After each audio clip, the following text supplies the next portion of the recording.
A very rare event has taken place in Ukraine. Rick, as a volunteer, was presented with an official patch and flag of the Ukrainian Special Operation Forces. A truly exceptional moment.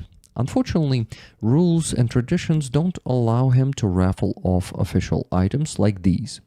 But this case is unique, something I've never seen before. A soldier from the Special Operation Forces personally gave Rick his own patch. This SOF soldier had slightly modified the design and color of the original patch and had it custom made just for himself. As you can see, it differs a bit from the official SOF patch. This distinction made it possible to hold the raffle. This makes the rarity of this artifact even greater. Not only will you own a patch from a Special Operation Forces soldier, but it's also a one-of-a-kind item made exclusively for a single person on this planet. Moreover, this very patch was attached to the soldier's body armor over his heart during the battles near Bakhmut in 2022. It carries the dust, gunpowder, and grit of the Russian-Ukrainian war. After the start of the Russian-Ukrainian war in 2014, it became clear that Ukraine needed professional forces capable of unconventional, covert, and sabotage operations. In 2016, following the example of NATO special units, primarily those of the United States, the Ukrainian Special Operations Forces were established. Their formation was supported by instructors from the US Green Berets and Navy SEALs, as well as specialists from the United Kingdom, Canada, and Poland. In 2017, the insignia and uniforms of the Ukrainian Special Operation Forces were developed. In my opinion, they have the most stylish ceremonial and everyday military uniform in Ukraine. Within just a few years, Ukraine's SOF transitioned to NATO standards of training, command, and coordination.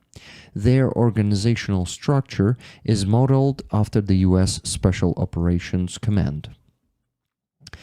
With a new doctrine completely free from post-Soviet influence and built on modern approaches, the Ukrainian SOF quickly became an exceptionally powerful force in defending the country. Over the years, they've gained real combat experience, not against insurgents or weak armies, but against one of the largest militaries of a nuclear power. This kind of experience is unique to Ukraine's Special Operation Forces. Because of this, they have become some of the most capable special forces in the world. Today, Ukrainian operations can even teach their American counterparts. True, there aren't any movies about them yet, but once their missions are declassified, I'm sure Hollywood will have endless inspiration for new stories. Now let's take a look at the flag of the Ukrainian Special Operation Forces. In a semicircle, you can see a wreath of silver laurel leaves, a classical element of military heraldry symbolizing victory, honor, and glory. It emphasizes success in special operations. At the center, you might think you see a wolf, but it's actually a werewolf, a mythical creature representing a human who can transform into a wolf. This is a very ancient myth, likely dating back to Indo-European times, and it exists among many cultures across the world. The father of history, the Greek historian Herodotus, in the mid-5th century before Christ, described the Nuri, a people who lived in what is now northern Ukraine, as follows. It may be that these people are wizards, for the Scythians and the Greeks settled in Scythia say that once a year every one of the Nuri becomes a wolf for a few days and changes back again to his former shape. Those who tell this tale do not convince me, but they tell it nonetheless and swear to its truth. These legends have survived through the centuries and live on this day. In the past, I told you about the legendary Cossack warlord and Kharacternik Ivan Sirko, who, according to legend, could turn into a wolf and scout enemy positions under the cover of night before battle. This mysterious ability to infiltrate deep behind enemy lines perfectly matches what Ukraine's special operation forces actually do today. That's why they placed the werewolf at the center of their flag. If you look closely, you'll notice a strange belt around the werewolf's waist. This is the golden belt tied in a knot, a traditional projective knot or amulet. It symbolizes the transformation of a warrior, the ability to change, to adapt, and to remain unseen.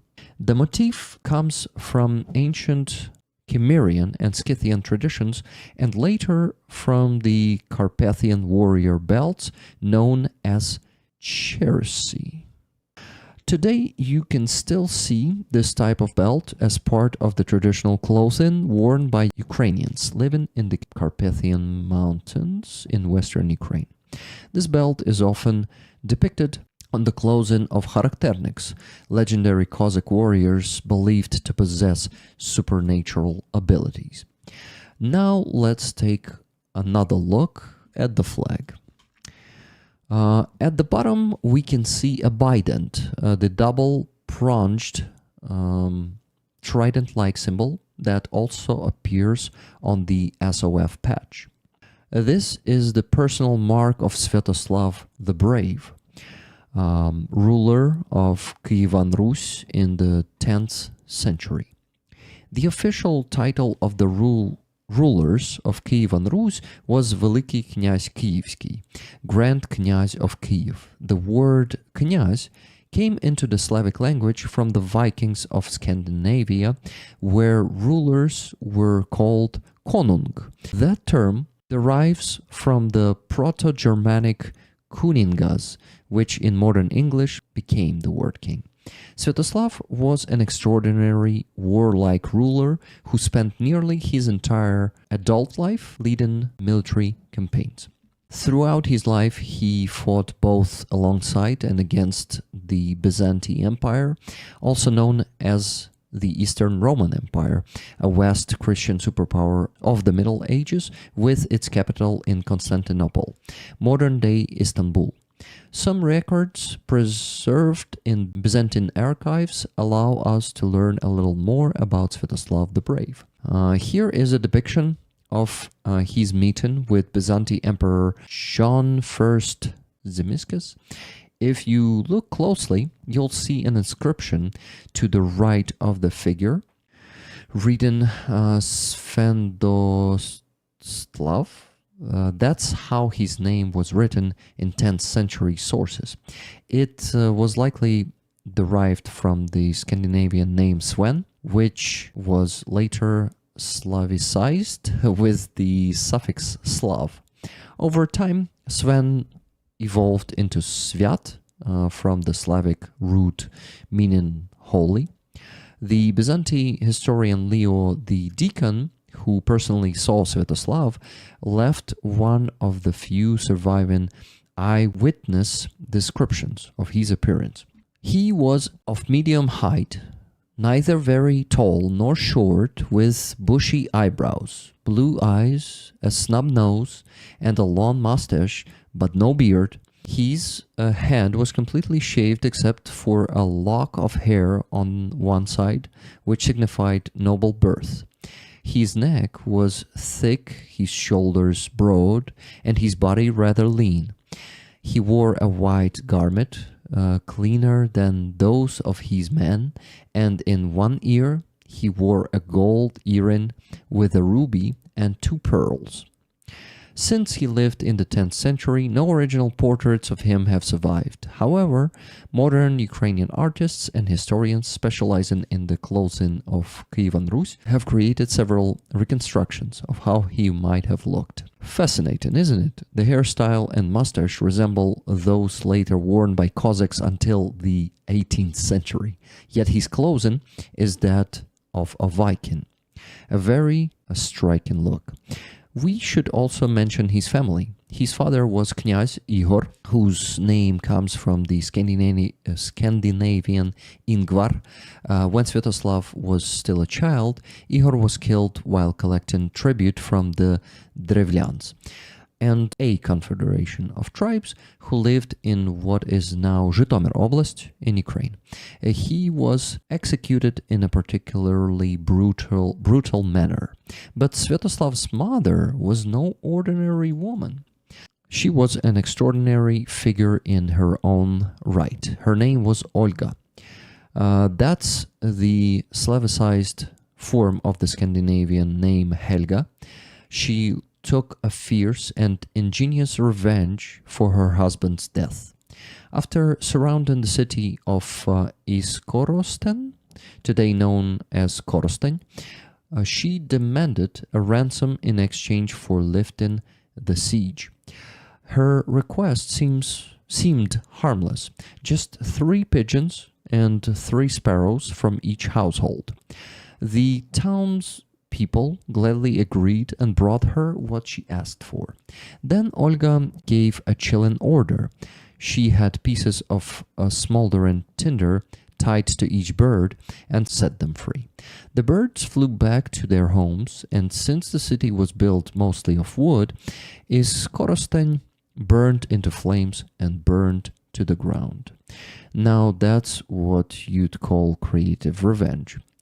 In truth, her vengeance involved even more fascinating details, and her life as a whole was full of remarkable events.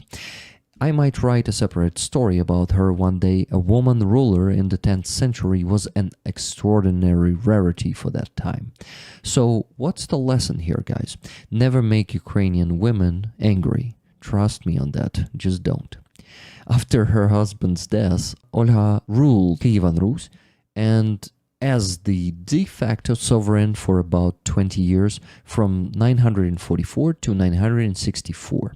When Sviatoslav came of age, she passed power to him, and from that moment on, he spent nearly all his time leading military campaigns. Here's a modern painting. It shows Sviatoslav being seen off to war by his mother, Olga. And do you see whom Sviatoslav is holding? Look closely.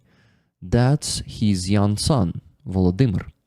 In time, he would become Volodymyr the Great. Before his reign, Rus was a pagan land. In 1988, Volodymyr converted Rus to Christianity.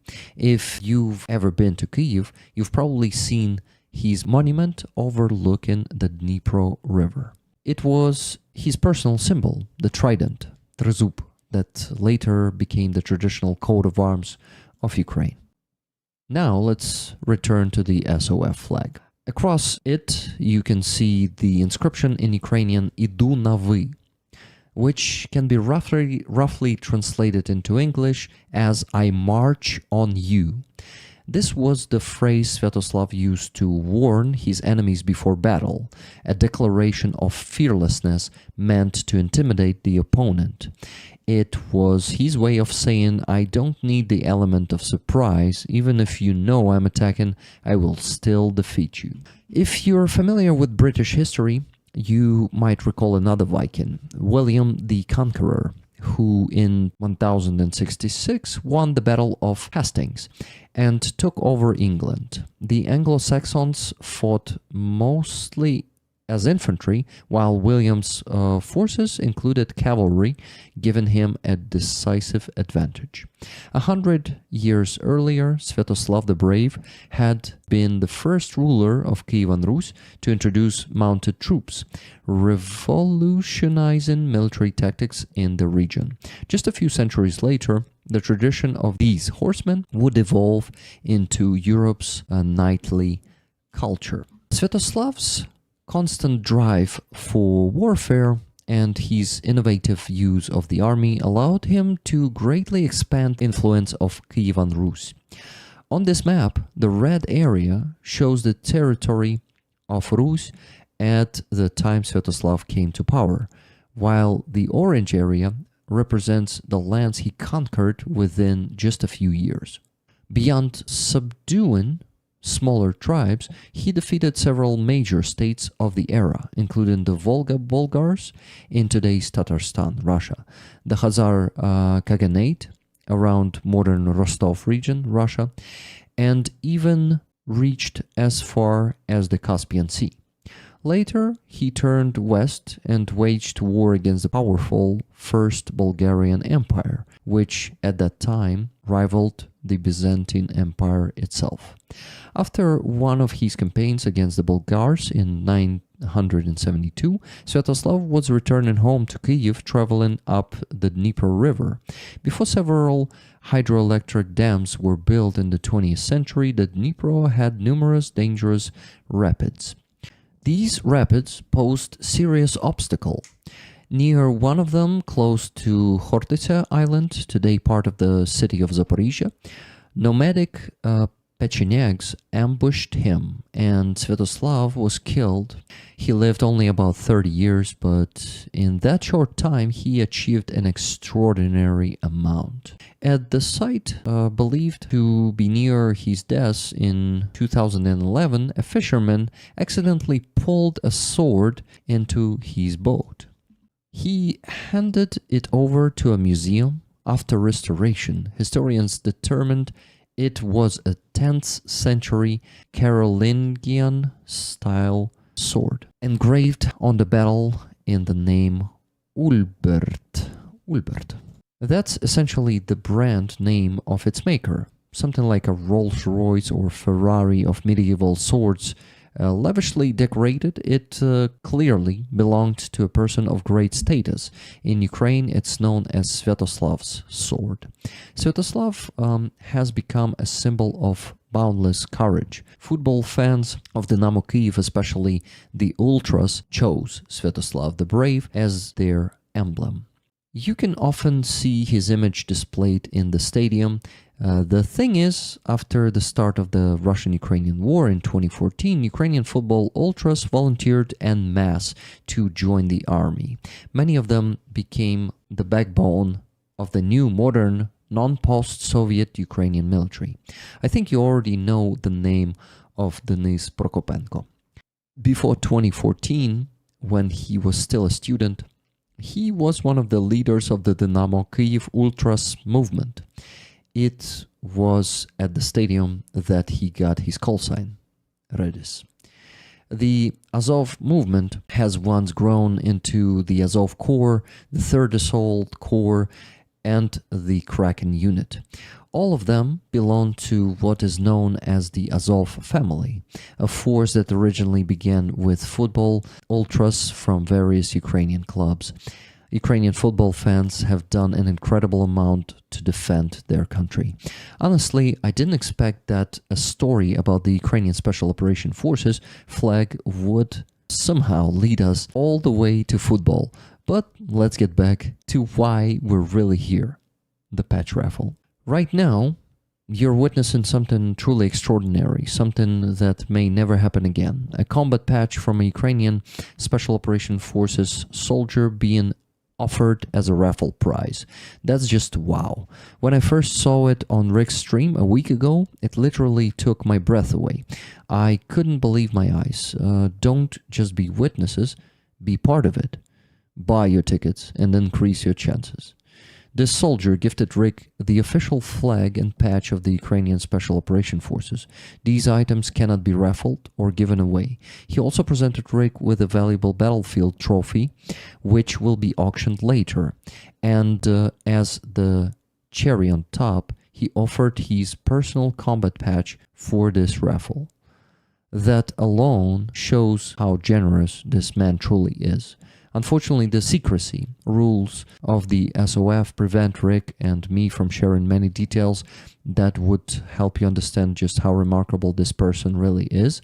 But I truly hope he gets to see how generous you all are as well.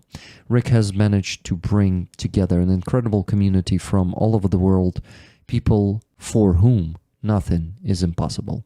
Rollers, you're amazing.